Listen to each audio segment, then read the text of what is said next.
Hi friends, I'm Gwen. And I'm Jacqueline. Welcome to Talk Bookish to Me, the podcast where friends get together and talk about books. It's Monday, and that means it's time for another episode of Talk Bookish to Me, a bi-weekly podcast where two friends sit down and chat about the bookish topics you want to hear, offering recommendations and tips and tricks to make your reading journey easier. This episode is the last one of Season 1.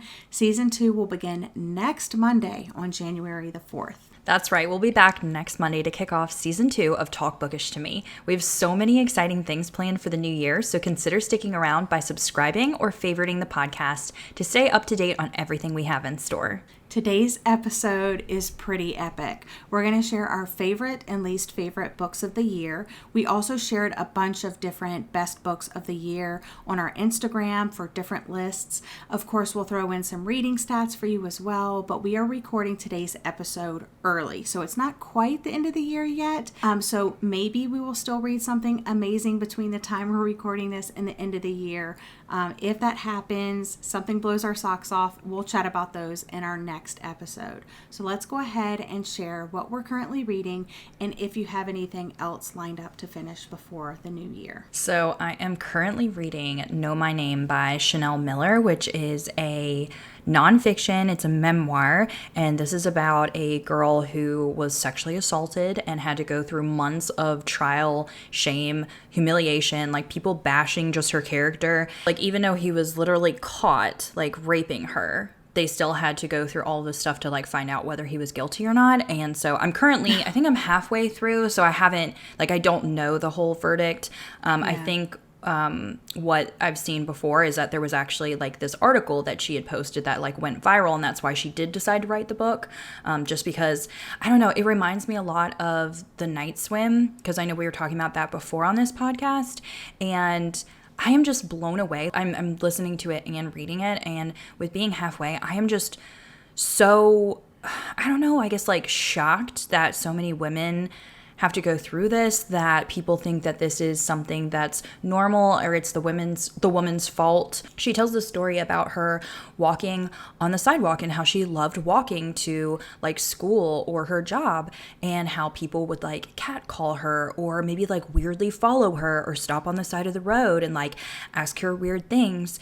And her boyfriend at the time was like, well, you just need to like get a lift. And she was like, no, I have the right to walk. I should not have to go and do something else because these people can't control themselves and act like normal human beings. And so it is a very powerful book, and I am enjoying it. Yeah, I briefly heard about it. I would love to read it after you read it. It just sounds like it's just going to be very like jaw-dropping at the same time, because like such a sensitive topic, obviously, but like a very important one as well. And it's something that you just want like every woman, every man, every human to read this book to realize like the things that happen and could happen and shouldn't happen and all of that. Yeah.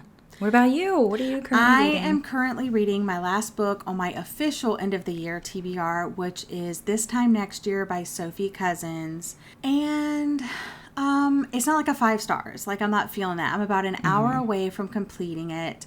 And there are some really cute, like underlying messages, themes and stuff like that. I don't know. Like it's just there. It's not gripping me. It's like at certain points I'm like, oh my gosh, this could be a 5 stars. But I'm like, but all this other stuff that I'm just dragging my feet through. I'm like, why? Yeah. So, I mean, it has cute moments. It has like not like you're just kind of like reading to progress through the book. But it is different than I thought it was going to be going in. The premise is like 2 people born on the same day. One was that prized first baby of the year, had their picture in the paper, got the prize money and all of that. And the other one didn't. And one was, that person was supposed to be the lucky one. And the other one, it wasn't really so much that. There is a little bit of time jumping around, kind of like past and present. One of the things that it says on the cover of the book is like 10 meetings or something, like they met each other 10 times, but they didn't really know it. And I didn't really know what that meant. And how it's handled is like really kind of cool in the book. But at the same time, I'm like, I feel like the synopsis and like all the marketing kind of like led me astray a little bit. Yeah. So it's different. Don't you than that. Hate that when like a synopsis, it's like you're reading the book because the synopsis is really what draws you in. But then when you're reading the book, you find out that like the synopsis was was like the first 3 sentences of the book. And then the rest of the book is like nothing like that. And so, I mean, it has, and it kind of reminds me of Ghosts in a way, how Ghosts just had a lot going on. Yeah. Like, it wasn't a bad book. It tried to tackle too much in one short book. And I feel like this is what's happening in this one. She could have picked, the author could have picked one of these and like really run with it and done it really well. Because it's not like her writing like sucks. It's just that she's really trying to tackle too much. And like, I get that like life is complicated and family is complicated and relationships are complicated, but like, don't throw it all at me at once. Like, and then you have like, you know, there's other things going on. It's just layer after layer after layer after layer. And you're like, where are we going next? Yeah. And it also tackles like the friendship issue too. And like, it's just a lot going on. So, but I'll be finished with that today. And then I still have like a few days left before the end of the year that I could like squeeze something in.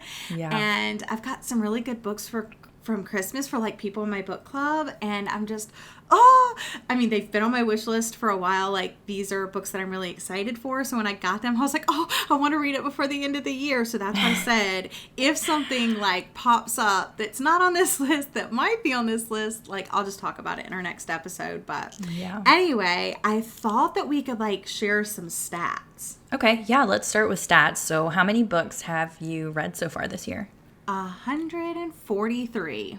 That's amazing. Like, it's funny though, because like in our last episode, I think is the one that we were talking about goals, and you were like, yeah, I only set my goal for like 50, and so here I thought that you were gonna have like, I don't know, 60 or something on, and it's really like 143, and I was like, dang, I honestly had no idea. I went to go, you know, I was like getting my thoughts together for today's episode, and I knew we were going to do stats, and I was like, how many books have I read this year? And I was like, I think this has been my best year. I mean, some of those are like poetry collections, and I have read like maybe a few, I'm trying to think, like a couple of graphic novels, but like December really put me over the edge because I read 11 books in 11 days. So 11 of those are like the first days of December. I've just like knocked out a bunch. So but I'm really impressed with myself. How many have you read?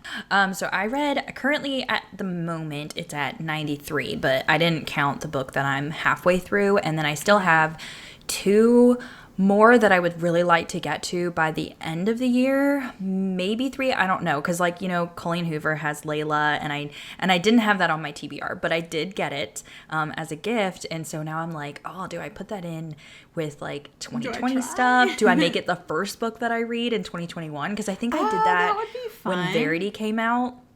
I think Verity was my first book of, what would that have been, 2019? Yeah, I think maybe. So. Was that when it came out? I don't remember. I think so. So, or was that last year it came out? Was that last Christmas? I don't know. We'll have to look that up later, I guess. But yeah, so I don't think, though, I'm going to be able to hit my goal of 100, because my goal is 100. And that is You because... might. Yeah, I might. But I was looking back because, like, I have some plans and going away and traveling and stuff, so I don't know. But I was looking back at my stats, and...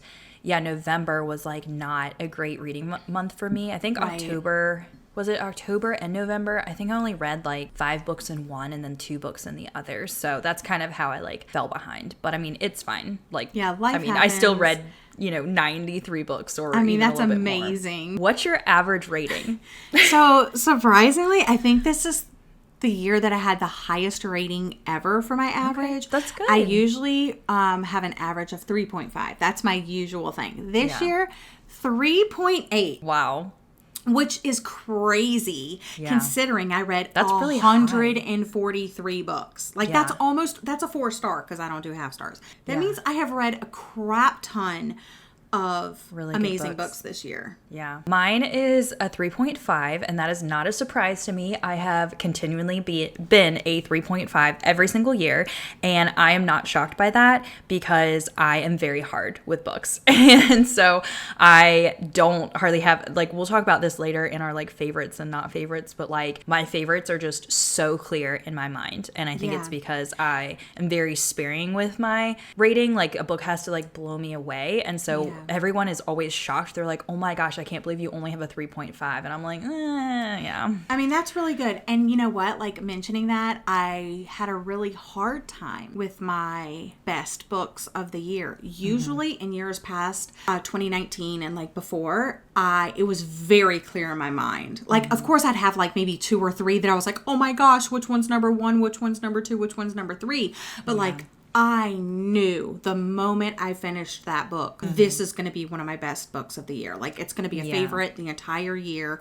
Yeah. There was one book kind of like that, but it still was like lower down on my list because I read it in January. But I didn't have any like magical books this year. And I don't know if I want to blame 2020 for that or if I just want to. But then my rating doesn't reflect that. So I think going into 2021, I am going to be a little bit more harsh with my ratings so that it does become very clear to me, because some of the books that stick out as my favorites aren't 5-star reads, which is so shocking. Like, I loved The Night Swim. Great book, but I rated it 4 stars. I loved Home Before Dark by Riley Sager, but I rated it 4 stars. That one you're wrong about. I'm just kidding. I'm kidding. But so it's weird to me that these books that I rated 4 stars are like ones that I'm actually remembering more and have more of like a feeling about. So I don't know. Just this whole rating system is just so hard sometimes, I feel like. Yeah. Well, speaking of the rating system, that's actually a video that I wanted to put out in 2020 and I guess I just forgot and also put it off when I did remember.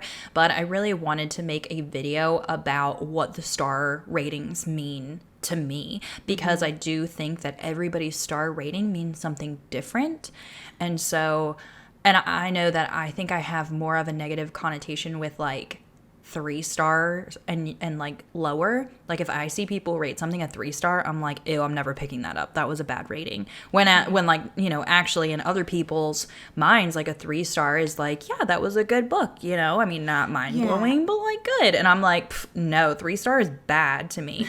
So I feel you, because like I feel that same way. Like 3 stars, I'm like, ooh, do I waste my time on that? Right. Because I would almost rather hate something or love something than kind of be meh about it. And that's back to what I said about ghosts. But at the same time, I think sometimes I rate it that way, where it's kind of like it had good parts, it had bad parts, it gets a 3. But sometimes I rate 3 stars like I personally didn't enjoy it, but I can appreciate it as like what it tried to do, and I think other people would enjoy it. So I just think it's all like mixed in my head, and of course my emotions were all over the place this year. So I think it was just like a really weird year. And I did way back when I first started my channel, so like quite a while ago, I did do one of those like what the star rating system means to me, but I think it has shifted and changed. Like, so you can make an updated years, one. so. I'll have to watch that old one. I don't think I've ever seen that. Oh, don't. Okay. I'll do a newer one. Yeah. Okay. Well, I'm excited to see the new one if you do it. And like I was keeping track of my star ratings, and like 3. I had like the most 3-star ratings. So I just read like a lot of like mediocre books, which is sad. Yeah. So what genre did you read the most of this year? So this was so surprising to me. And I haven't actually counted up all of the things that I read in December yet. But from what I've counted, okay, romance I've actually read more, but I think it's because I divide thriller and horror separately. So if I would put those together, technically thriller slash horror would be my top genre. But if I don't put those together, then I think romance is my top genre by like just a couple, by like 3 or 4. But like that blows my mind, because I feel like on my channel, I do always say I'm like, I like thrillers and I like romance. But I feel like when I'm reading romances, I am always like, ew, I don't like romances as much as I think that I do. And I think even though I read a lot of romances, I don't think I had very many high star ratings for those. I think I'm always trying to read romance and I'm always disappointed in it. Yeah. So my most read genre is contemporary, but it's almost like contemporary romance. I always have a hard time because I do try throughout the year to divide, was this contemporary or was this romance? But pretty much every contemporary I read is romance. Yeah, I don't even think so basically the same thing. divide But by that. my number one, like if you ask me what's your favorite genre to read, like without a doubt it would be thriller. Yeah, so I mine think too. like it was huge. And I also do separate thriller and horror as well. But then if I look at like the contemporary, because I also have it separated for contemporary and romance, which why do I have it separated? I don't really know, but I do. And I'm like, oh, so it would still be romance being the winner. So that's just crazy to me. That is I'm just crazy. like, but I also did read, and I didn't tabulate any of my December stats in there. This was just like November and before, but crazy. Yeah, I was also surprised by like how many nonfiction books I read this year. And I know that there's going to be even more stats from December. But like, if you would have asked me at the beginning of the year, like, oh yeah, do you read nonfiction? I would have been like, yeah, I think I read like, 2 or 3 nonfiction books a year, out of my 100. But no, I actually read a decent amount. And like, I think even in one of the months that I calculated, I think I read like 6 nonfiction books. I was like, what? That's awesome, though. Yeah. So, I think I know the answer to this one. You might know my answer, but did you reread any books this year? Yes, I did. How many? I read 20. Oh my gosh, let me throw up right now. 20 rereads. Wow. Which is, I think, my highest of any year that I can remember. What was your favorite reread? After I Do by Taylor Jenkins Reid. Okay, that's the one you read every New Year's. That's the first book I usually read. I don't know, there's something about it that's just, it proves that you don't have to have this fairy tale relationship for it to be awesome. And I feel like it's such a good reminder to start off the beginning of the year, and I just love it. And I've had people read it this month that they're talking to me about it, and I'm tearing up about it. It's like a whole thing. But yeah, 20 rereads. Now, some of those did come like The Toll by Neil Shusterman released this year. So I went back and I reread Scythe and Thunderhead to read Toll. I reread A Girl of Fire and Thorns, then read the second and third book. I'm not usually a huge series reader for this exact reason. If there's a span of time between, the first book when I read it and the second, then I feel like I have to go back and kind of refresh myself. That's also why I never did get to the second and third books in the Caraval series, because I was like, I have to go back and read Caraval to continue in the series. And I just, I don't have the time for that now. But yeah, 20 rereads is huge. That is huge. I only reread one, and that's because I had to, because it was for a challenge. And I mean, I guess I didn't like hate every second of it. I did pick a nonfiction book. It's about like relationships and stuff. So, I mean, it was like a refresher, it was fine. I do not like rereading books. And so, yeah, it would have been 0 if I didn't have to like complete that challenge. Yeah, it usually, I don't know. I think there was just something about this year that I was like, I'm going to do some rereads. And like, that's more than 1 a month. That's almost 2 a month.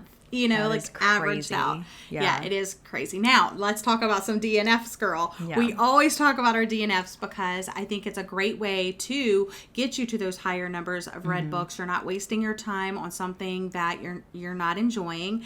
And even though we are huge proponents of DNFs, I reread 20. I could have read 20, new books.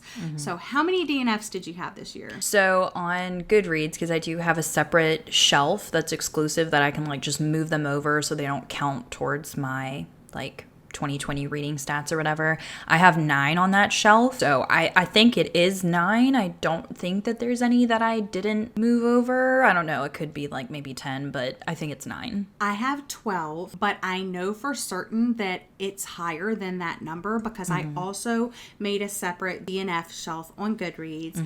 And sometimes like when I start a book, I won't immediately log that I'm reading it into Goodreads. I'll wait until I go to put my first update in or whatever like that.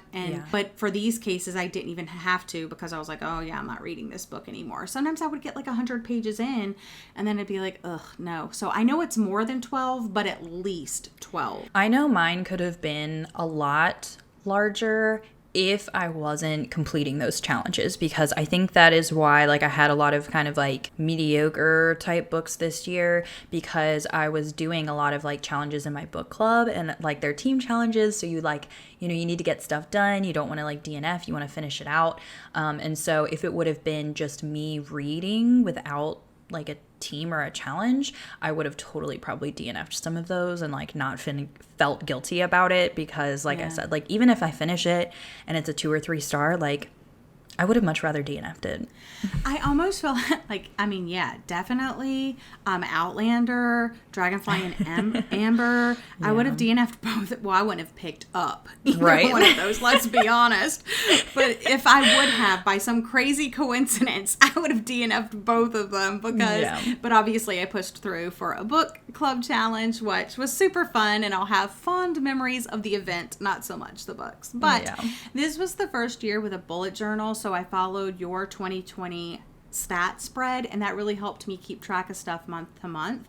However, I did make some notes like at the bottom. I'm glad I had like a little space there, because throughout the year, like especially with the genres, I was like, I don't have a graphic novels column to add, you know, so I was like, oh, I need to add that next year, or poetry or classics, because even though classics fall under like contemporary or horror or stuff like that, I specifically do want to focus on classics. I want to read like 6 classics in the new year, I think. So I want a separate like a separate place to, you know, track those. So I realized I don't really need sections for like readathons I participate in, but I do need more like under my genres category. I usually do individual spreads for like special events anyway, so I don't think I need those.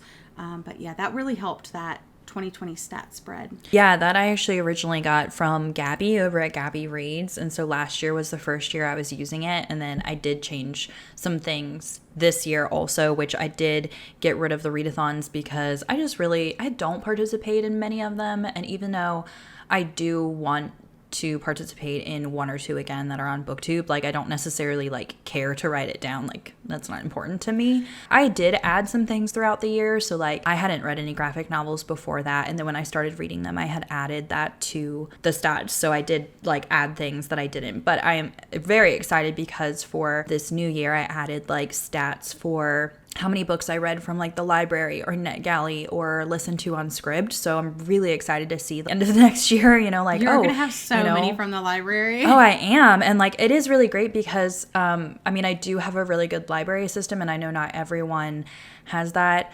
But I do save a lot of money, like not buying a whole bunch of books and reading a lot from the library or Scribd or NetGalley or whatever. And I really want to see how many books I did get from those things, because I want to figure out the cost of how much I saved. Like, that'd be really cool to be like, hey, I think Cindy from Read with Cindy did that. I think she calculated, like, she read like 100 some books, and she calculated like the base price of all of them, and she was like, yeah, I saved like $4,000 or something like that. It was crazy. That's crazy. I know you did have that challenge for yourself at the beginning of 2020 where you said you didn't want to spend any, I think it was any money, or maybe like I low had money 2 credits. Yeah, Okay. I gave myself 2 credits that I could buy, and I think I technically bought 3 books. I think 2 of them were Foster books that I quickly read, and then I think I gave them to somebody else.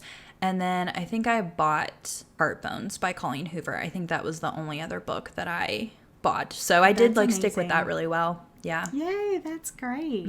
Okay, so let's stop procrastinating and let's share our least favorite books of the year. You want to go first? Okay, I'll start. Okay. I usually don't rank least favorites because they're all bad. But my 10 least favorite books of 2020, The Snow Child by Ewan Ivy. It's Eowyn. I am totally not even sure how to say that. Yeah, I don't know. The last name is Ivy E-Y. But it's a pretty popular book. I think it won like tons of awards. It had a really good atmosphere. It was a really slow story though, and I don't know. Anyway, it's this couple living in Alaska in 1920. They have this brutal place, like homestead property, and it's this story of married couple Jack and Mabel, and they're childless. They're kind of drifting apart. There's a lot of work to be done on the farm. She's lonely and like kind of just in despair, because back in 1920 in Alaska, there wasn't a lot of like, it's not how it is now, you know? So they were just by themselves on this farm in these bleak winters. And, you know, she really wanted a child. They weren't having a child and stuff like that. But then there's this first snowfall of the year. And they playfully like go out and build like a snow boy, snow girl type thing, like a child out of snow.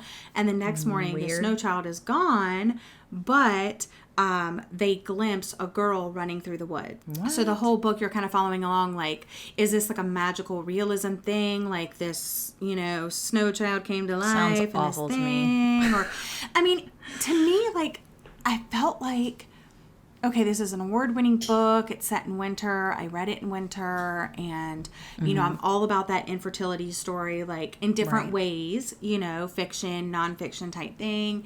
But it was just really slow. Next up, The Immortalist by Chloe Benjamin. Another one that I read. I DNF'd that one like a long time, 2 years ago, I think. This one, set in 1969 in New York City's Lower East Side.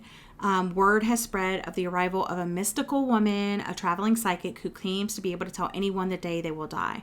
The Gold Children, 4 adolescents on the cusp of self-awareness, sneak out to hear their fortunes. That sounds, wow, so amazing. And there were parts of the story that were amazing. So you have the 4 gold children. The very first, so they hear their fortunes. And they don't really, like, I don't think that it really tells you, like, she said, I'm going to die when I'm 23 or, like, whatever. I think it's, like, slowly kind of revealed throughout the story. And then you live through all of the siblings' lives to see what happens. Did the psychic claim the correct date or whatever? Or did they, like, die because of this thing, you know? Like, it was just, it was a very twisted story, but there were like the very first sibling that we read from, and it's told in different siblings. So you have like the first sibling, the second sibling, the third sibling, the fourth sibling. The first sibling story, loved it. It was pretty short. It was to the point, but it packed a punch, and it was really interesting. The next one, whichever the one was with the girl that does, like, I don't know, traveling circus type stuff or whatever it was so long. And I literally was like, I hope she just dies on the next page, because I'm ready to move on.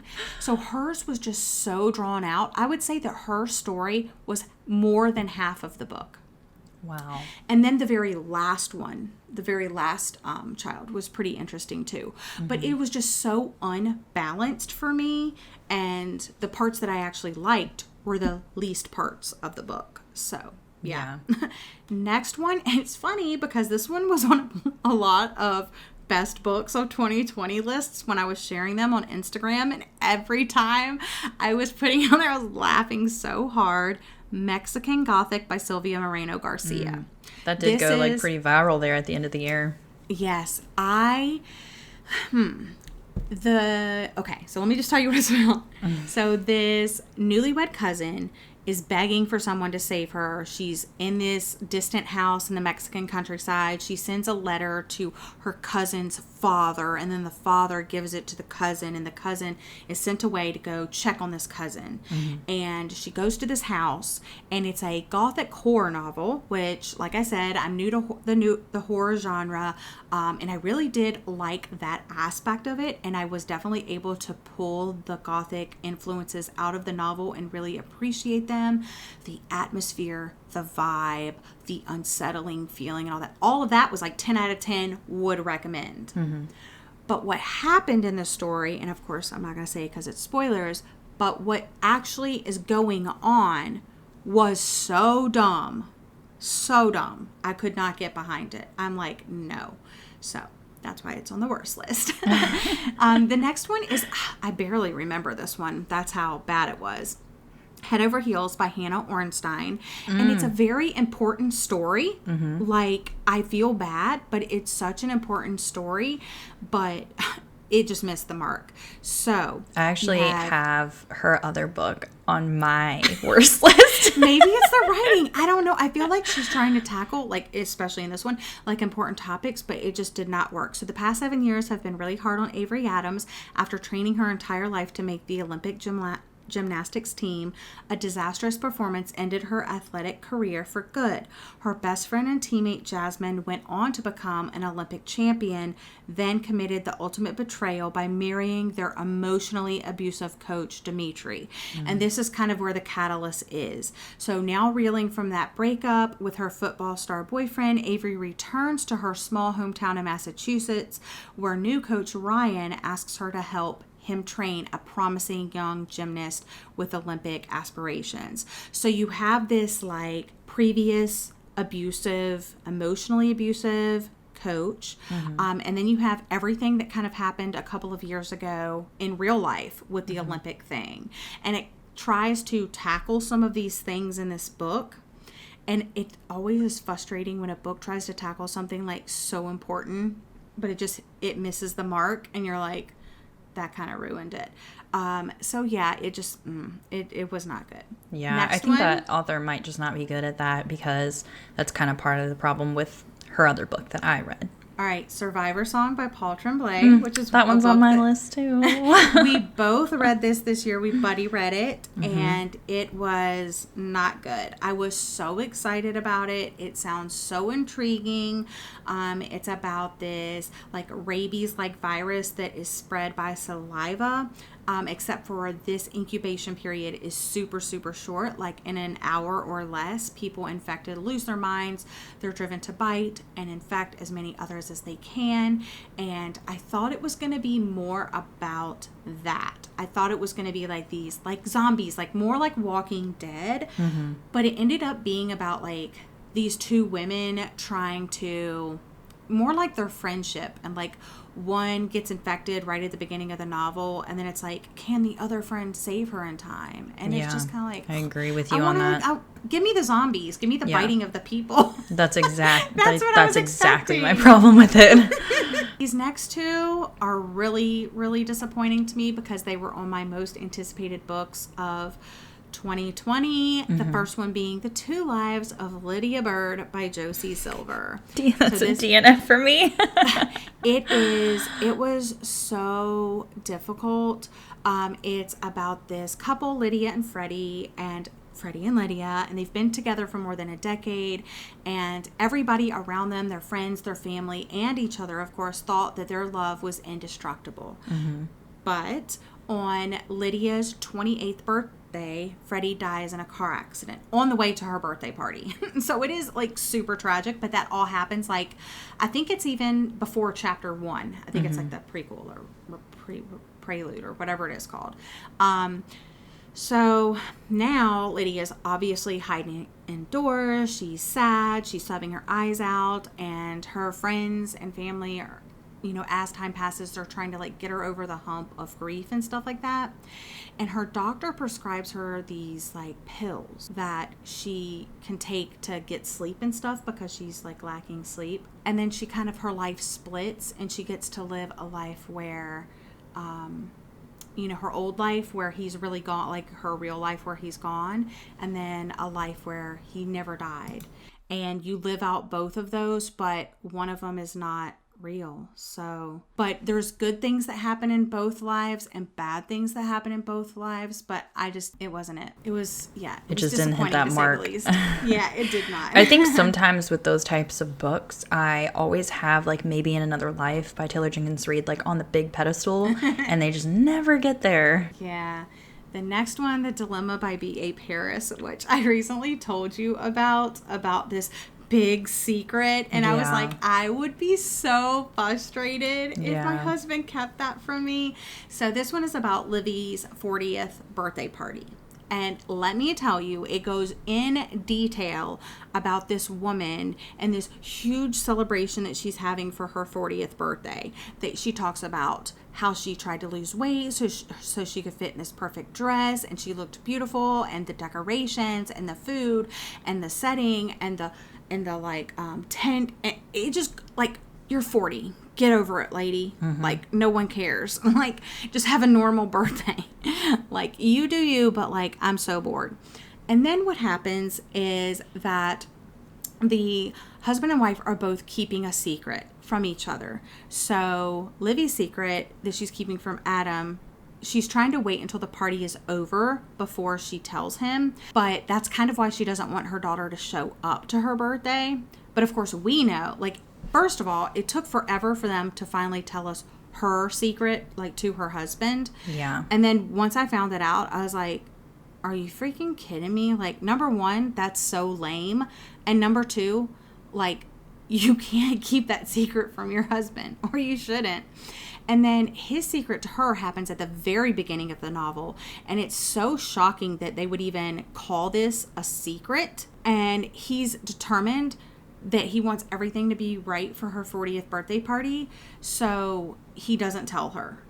And I was like, I don't care what day of the year it is. Like, if this happens, you need to tell me. Yeah, exactly. So you have these two married people keeping these not small little things. These little secrets that they have are not secrets. Mm-hmm. They're huge, mind-blowing life events.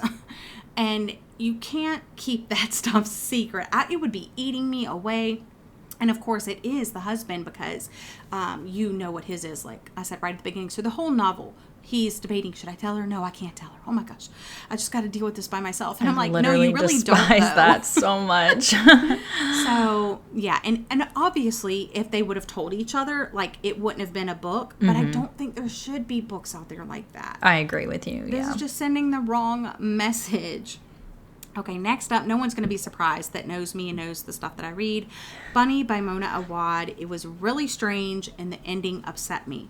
It wasn't, well, it's not on this list because it was strange, because I do like some strange things. Mm-hmm. But at the end of the book, even if I don't fully understand it, I want to appreciate what the author tried to do. Mm-hmm. And in this one, I just felt like the rug was ripped from under my feet, and I hate when authors do that. Like, don't lead me down a path the entire novel thinking that the sky is blue, and then on the very last page be like, ha ha, you're such an idiot, the sky is brown, or whatever. Like, what? Like, it just makes me question everything. And like, the one part that I liked about the story the whole time was this one thing, and then you're like, haha, it's not that. You're like, I don't know. But it's a dark academia, kind of cultish, people say, where this girl is at a college where there's this group of girls that call each other Bunny. And it's like this little clique of girls, and she's always wanted to like know, or like the, you know, the rich girls, and she gets invited to go to their smut salon. And then she kind of finds out like what they're up to, and she kind of dives into their ritualistic, sinister world. And the writing was very like smart. I felt like the author chose some like really interesting choices for her writing. Mm-hmm. It was also, Samantha's in this writing program, and so are these other bunnies. So I felt like I was almost like in this weird dreamlike state where the author was trying to write a story about what she was writing. Like, I don't know, it's just some weird thing. And I'm really worried about it because it is on my TBR, and I'm just nervous because there's been so many people, like some people literally just love it and some people despise it. Yeah. Next one, Normal People by Sally Rooney. I read that this summer, and literally nothing happens, and the characters were boring. Oh my gosh. So sounds like the worst book of all time. So you have Connell and Marianne, and they basically pretend not to know each other. He's super popular, well-adjusted, star of the school soccer team, and she's lonely, and she's like private and kind of quirky, and you know, all of that. Mm-hmm. And they obviously have this magnetism that draws them together. Mm-hmm. Like, even, you know, they'll date other people, but then they always like end up at the same party and sparks fly, but like nothing happens. I just told you the whole book. So they like each other, they're brought together, but nothing happens, and then they go off and they do something else, and then they're brought back together. So I'm like, is it a romance story, or is it not a romance story, or like, what's going on? Are they gonna end up together? I don't know. That's also the one that has like no quotation marks and like, yes, like, right? Yeah, the punctuation is gone. So yeah, it says it explores the subtleties of class, electricity of first love, and the complex entanglements of family and friendship. I got none of that, guys, so don't know what to tell you. And the last one on my least favorite list is a recent read, And it's The Invisible Life of Addie LaRue by V.E. Schwab. And this is another one that literally nothing happens, and the characters were so boring. So in this one, it starts in France in 1714, and this woman makes a deal with the devil. She's always been told, like, don't something monsters after dark, or don't make deals with the devil after dark, or something like that. Well, she does, because she's fed up with her life. She doesn't like the direction that it's going, and she's like, look, please do this for me. And her wish comes true. And because of that, everybody that she comes in contact with her never remembers her like 10 seconds later. Like, if they leave the room and they come back, even if they were like sitting at her table with her talking and they were best friends and they walked out of the room to like go to the bathroom or get a drink of water, or what, they'd come back and be like, who are you? What are you doing here?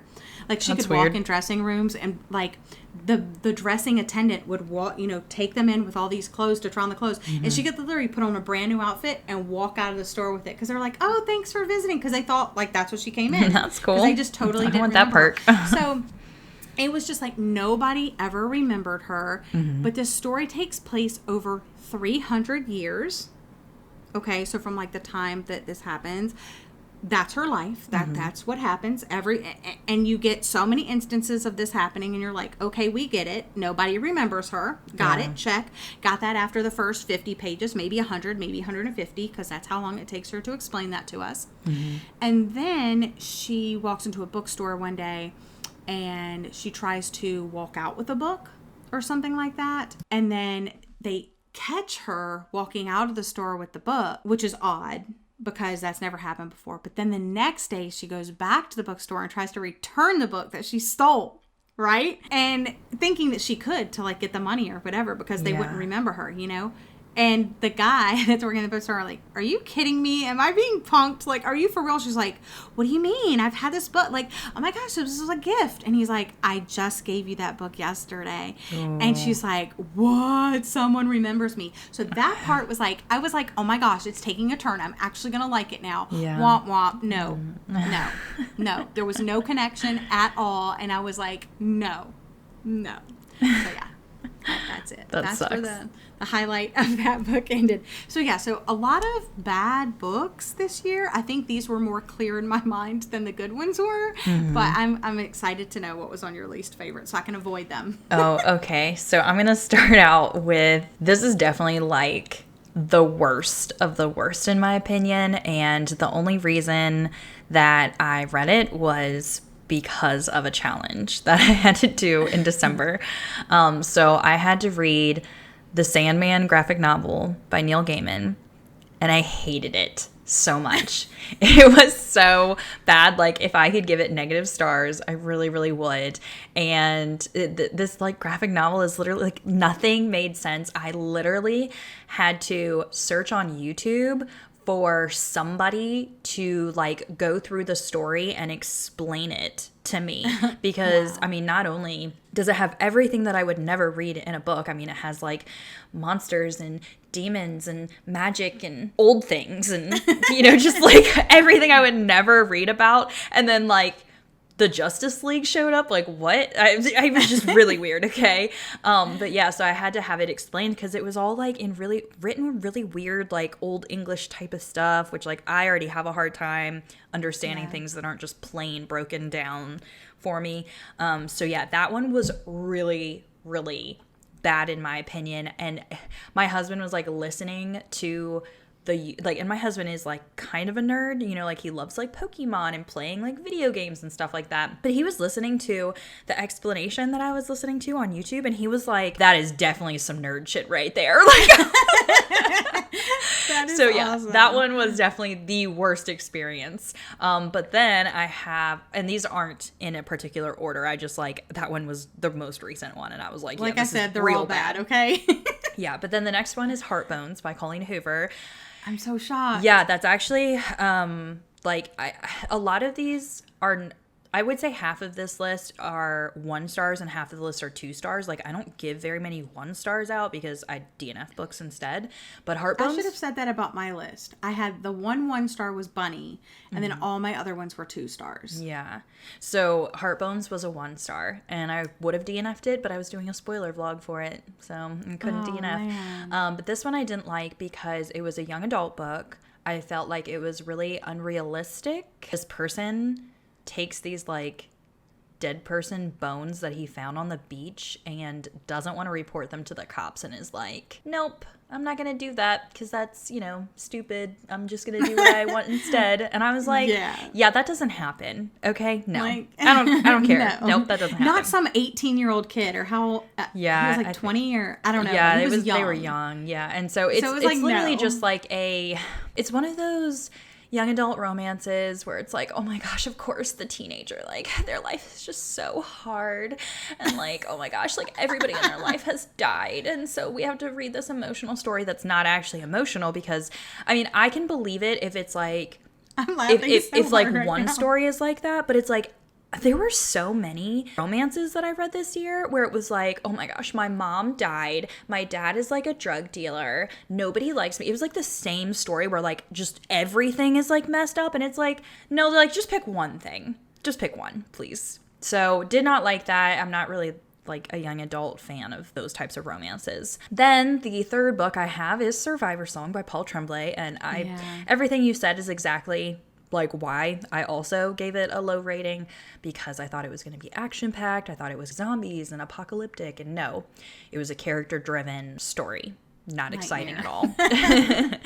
Then this one, I know people are going to be upset with me, especially when I make my YouTube video about this, but I'm Thinking of Ending Things by Ian Reid. Worst book ever. Well, these are all really bad. But this one I didn't like because, again, it was very hard to understand. It was one of those, I mean, yes, it has an ambiguous ending, and I do like those, but it's one of those books that everyone, when I finished it, and I was like, I have no clue what I just read. Like, it doesn't make sense. And they were like, oh, well, you have to like sit and read a million of these articles and watch all of this stuff that explains it. And then you have to go back and you have to reread it again so you actually know what's going on. And I was like, that's stupid. No, I am not doing that. I refuse. So yeah, that's how I feel about that book. I did not watch the movie. I heard that, but I heard it was bad. I heard it was really boring. So if I already hated the book, like, there's no way I'm going to go watch the movie, especially if it's boring. But I don't recommend it. I know some people loved the book, and that's fine. They must just be way smarter than me. And then another book that I did not like, this one was actually from the beginning of the year, was The Bookish Life of Nina Hill. For some reason, I feel like, Gwen, you would love this book. But I didn't like it because it's one of those just, like, contemporary, quirky character, like, oh my gosh, like, she's just like so quirky, and like she loves cats, and like, I don't know, like, I just feel like you would love it because it was just like a cute, adorable character. And I just thought it was super, like, she was just an irritating character in my opinion, and I don't like quirky things. Like, I am not just I just want like a really cute like book. me, I'm quirky. Yeah, but like, that's real life. I don't want to read about like this girl that's like just so, I don't have another word for it. Like, it's just, I'm just so quirky, like, hee like, she's a little special snowflake. Nobody's like her. Yeah. So I don't know. I just really did not like it. I don't remember much about it, but I just remember not liking her as a character, and the whole book was about her. And then we have Love at First Like by Hannah Orenstein or however, which is the girl that wrote the book we were talking about, Head Over Heels, that you didn't like. And okay, this one I thought I was going to like because of the concept. And the concept is that it is about this girl who, with her sister, they own this like jewelry company, and they kind of went viral online, like with their Instagram and stuff. She was like trying on engagement rings, and she like, I don't know, it is kind of weird how she would like pretend to write up these like posts, but they're not like real. Like, she'd be like, oh my gosh, like, I'm engaged or whatever, and then she accidentally posts one. So when she like realizes it's a problem, it kind of like went viral, and they started getting a lot of business from it. And so she had to pretend that she was actually like getting engaged, and she was like, okay, I have to find like a guy that's gonna pretend to get engaged to me. And then because like she was getting so popular and their store was going so well, like companies would reach out to her and they would be like, we'll pay for your wedding if you can like talk about us on social media. And I was like, oh my gosh. Like, so it sounded like it would be a really great book, but the main character was really mean and like really stuck up and like learned nothing through this process. Like she pushed everybody away, and I just felt like that type of story, like when you're reading that type of story, you think that, okay, there's going to be, you know, like there's something that you learn from it. But instead, like I ended up just hating the character at the end, and I couldn't believe how far she actually went. Like, wow. It was not good. Then I actually have a Taylor Jenkins Reid book on here, which is crazy to think about. Colleen Hoover and Taylor Jenkins Reid are like two of my favorite authors, and I have both. Doesn't it hurt you when you had to put like your favorite author on like the worst list? Yeah. So I put Forever Interrupted on here, which that one is, I think it's her debut novel. If not, it's close to the very beginning. Yeah. And I thought I was going to like this one because it is about a couple that only knows each other for a very short amount of time before they get married. And they were judged a lot for that, which myself and my husband, we got married within 6 months of meeting. So I was like, oh, well, I'm going to love this book. Like, I totally know what it's like to be in that type of situation. Her husband, and this is in the synopsis, but her husband dies like right after they get married. And so then the rest of the book is kind of like her trying to live without him.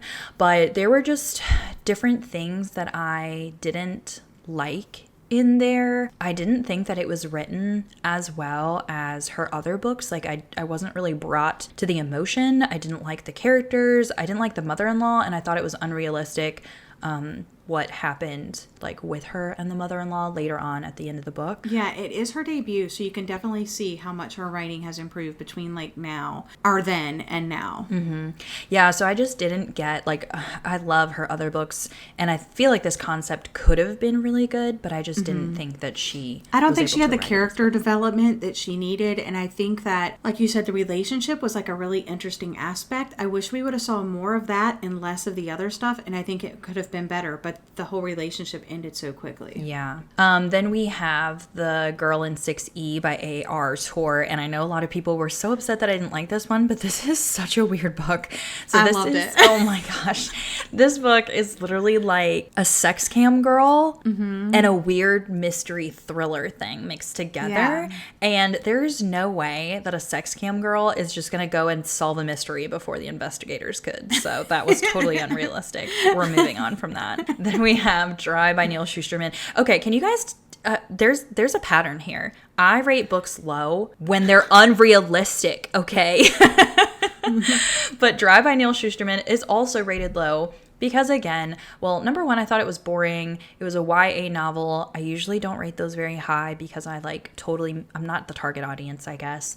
But what these kids did in this book was not what kids would do in a book in this situation. So this is about like I think it was the state of California or whatever, like runs out of water, and then like the whole world's running out of water or whatever. These kids are like traveling and like doing cool things and being badasses, and no, that's not what would happen.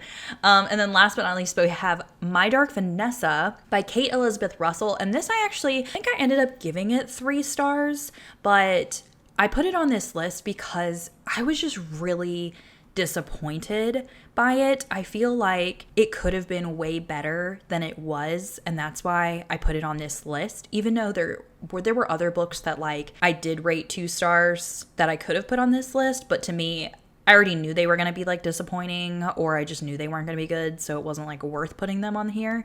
But My Dark Vanessa could have been done so much better, and I feel like it was like a Stephen King book. Like the way it was written was not written well, And I know there might be people that disagree with me, but like the topic is such an important one. And I would have loved to read a well-written book about the topic because I would have rated it 5 stars if it was written differently. Yeah. So those are mine. It's interesting though, because I have My Dark Vanessa on my TBR, and I'm like, ooh, should that be my next read? Because 5 of these books that she rated on her lowest, I all rated them 5 stars.